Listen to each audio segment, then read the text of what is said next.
Uma fazenda produz 2 tipos de cultura, trigo e milho. Cada hectare de trigo rende R$500 e ocupa 3 horas de trabalho. E cada hectare de milho rende R$400 e ocupa 4 horas de trabalho. A fazenda possui 100 hectares de área e um limite de 200 horas de trabalho. Qual a melhor alocação da área para maximizar o rendimento? A primeira coisa que a gente tem que fazer é saber o que nós precisamos identificar aqui. Então, nós vamos precisar das variáveis, a função objetivo e encontrar também as restrições. Bom, para eu encontrar as variáveis, eu preciso encontrar o que está variando nesse exercício. Então, vamos ver aqui, ó. A fazenda produz 2 tipos de cultura, trigo e milho. Então, os tipos de cultura estão definidos. Então, não é isso a minha variável. Cada hectare rende 500 e ocupa 3 horas de trabalho. Então, aqui, ó, o rendimento e o tempo de trabalho estão definidos. Ó, o rendimento é de 500 e a hora de trabalho são 3 aqui. Está definido, não pode ser variável. Então, ó, cada hectare do milho rende 400 e ocupa 4 horas. Tanto hora quanto rendimento não pode ser variável, porque o exercício já definiu. A fazenda possui 100 hectares de área e um limite de 200 horas de trabalho. Então, aqui, ó, área e trabalho também estão definidas. Também não servem como variáveis. Então, qual a melhor alocação de área para maximizar o rendimento? Então, o problema, ele quer que a gente encontre aqui uma alocação de área. Então, qual é a área que eu devo alocar para quê? Para a produção do milho e para a produção do trigo. Então, percebam que se eu coloco aqui como variável x igual a milho e y igual a trigo, eu já defini que x vale milho e y vale trigo. Eu não tenho que calcular, porque já está definido. Assim como se eu coloco que x vale 3 horas e y vale 4 horas, eu também já defini. Então, o que eu consigo ter aqui para eu calcular? Então, vem da pergunta. Qual a melhor alocação? Então, quem que é x?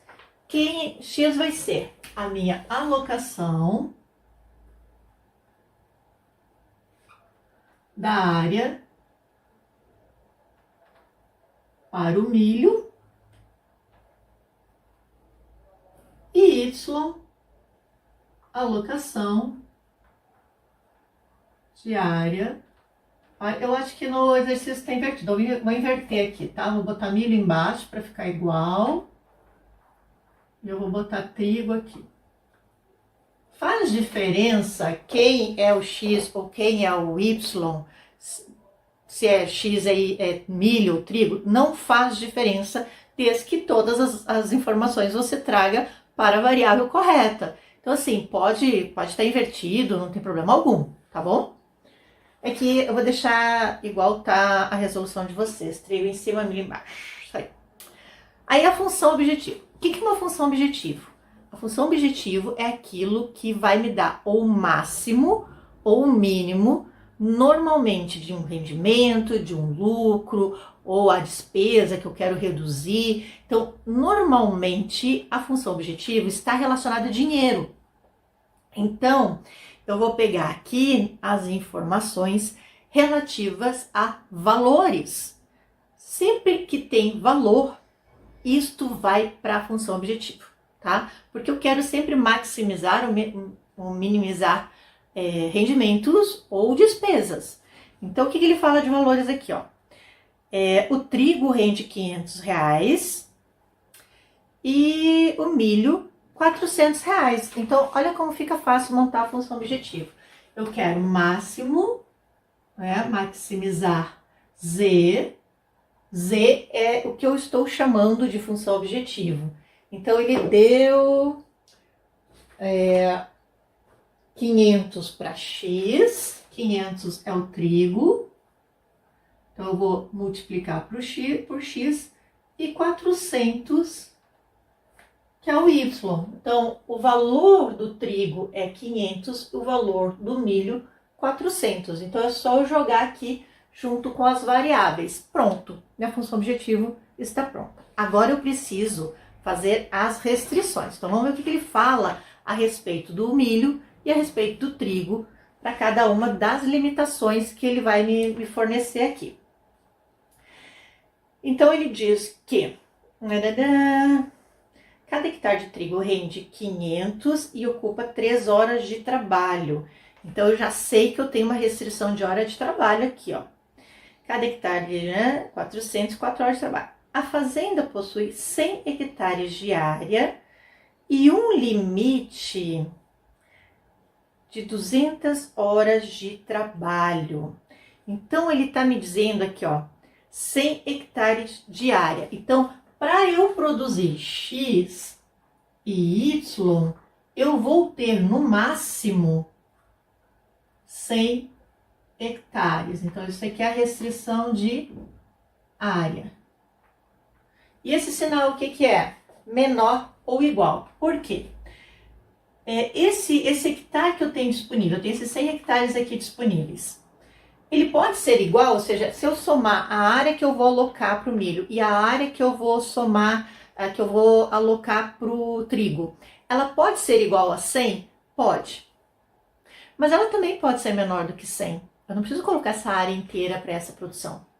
Eu posso ter uma área menor? Posso. Então, eu vou dizer que X mais Y, ou seja, a área que eu estou alocando para o trigo e para o milho, ela pode ser menor do que 100. Mas ela também pode ser igual a 100. Ela pode ser maior do que 100? Não. Por quê? Porque o problema está dizendo aqui, ó. Eu tenho 100 hectares de área. É o máximo que eu tenho. Então, eu não posso passar disso aqui. Eu não tenho mais área aqui. Esse é o meu limite. Pode ser igual? Pode. Pode ser menor? Pode também. Mas não pode ser maior. Por isso, é uma restrição. A segunda restrição, a gente tem das horas de trabalho. Então, o que ele fala aqui, ó. 3 horas de trabalho para o trigo é X, 3x, mais quantas horas? 4 horas para o milho. E a restrição é um limite de 200 horas. Então, menor ou igual a 200. Então, essa aqui é de horas, a restrição de horas de trabalho. A soma do tempo que eu tenho disponível para X e do tempo que eu tenho disponível para Y, que é a produção do trigo e do milho, ela pode ser igual a 200 horas? Pode. Ela pode ser menor que 200 horas? Pode também. Pode ser maior? Não, porque o limite é de 200 horas, então não pode ser mais. Por isso o sinal aqui é menor igual. Então pode ser menor, pode ser igual, mas não pode ser maior. Por isso é uma restrição. E a gente tem a última restrição, que diz que X e Y tem que ser maior ou igual a zero. O que significa isso? De não nulo. Ou seja, eu não posso ter uma produção negativa, não existe produção negativa. Eu não posso produzir menos 2 hectares aqui de milho, não existe isso. Então, X e Y pode ser igual a zero? Pode, eu posso simplesmente decidir lá no final que eu só vou produzir milho, não vou produzir trigo, porque eu tenho um rendimento maior se eu colocar toda essa área para produzir milho. Posso ter zero? Posso, mas eu não posso ter produção negativa. Então ele pode ser igual a zero. Pode ser maior? Provavelmente ele vai ser maior, mas ele nunca pode ser menor. Então todos os exercícios têm que ter essa indicação de não negatividade. Então, onde X e Y, que são as minhas variáveis, tem que ser maior ou igual a zero. Isso é importantíssimo, tá? Cuidado aqui, quando você pegar a restrição, de colocar com a variável correta, tá? Não pode trocar as variáveis. Então, pessoal, tá aqui o modelo matemático e a resolução. Não esqueça de tentar fazer o exercício sozinho antes de procurar a resolução. Gente, até o próximo!